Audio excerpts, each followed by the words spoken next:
le président dort avec sa femme. Regardez l'état de la route, même le marché. L'image est assez forte pour tout automobiliste qui arrive au tronçon Carrefour Etoudi, commissariat du 6e arrondissement. Il n'y a qu'une chose à faire, rebousser chemin.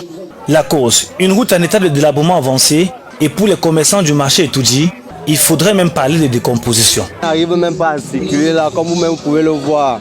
Il y a assez de boue là, les vendeurs ambulants là, c'est bloqué partout. Donc vous sortez même de chez vous le matin, vous revenez, vous rentrez même avec la boue partout. Et ici, nous vivons dans la saleté. La saleté est partout. La route, c'est vraiment impraticable. Nous-mêmes les commerçants, nous arrivons là, nous ne pouvons même plus avant. Les gens ne peuvent pas circuler en paix, la boue, la pluie, tout ça. Même les voitures ne peuvent plus passer. Pourtant avant, c'était quand même... C'était passable. De un, d'abord, le Cameroun est trop sale. C'est un pays qui est trop sale.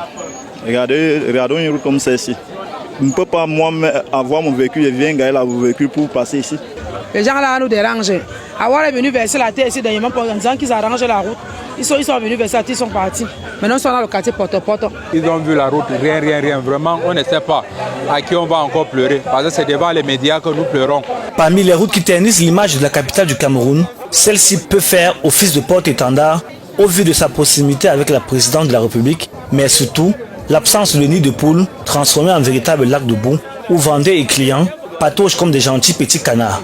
Nos activités sont tellement bloquées à tel point où notre chiffre d'affaires s'est vu réduit du simple au cash, c'est-à-dire si avant on faisait 100 000, maintenant on fait 25 000.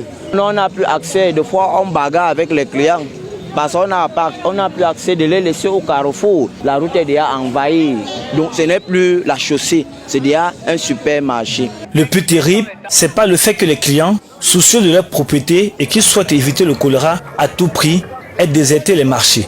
C'est plutôt les agents communaux qui bravent cette boue pour percevoir les taxes. Une illustration concrète de récolter sans s'aimer. Il n'y a pas la route, nous payons les taxes et tout. La route ne passe pas. Chaque jour, on paie le ticket. En plein Google, on paie le ticket. C'est le maire qui est chargé de s'occuper du marché. Il est là pour ça. C'est son devoir à lui.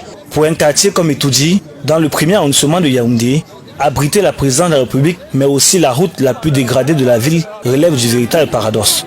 Un cordonnier mal chaussé, peut-on dire.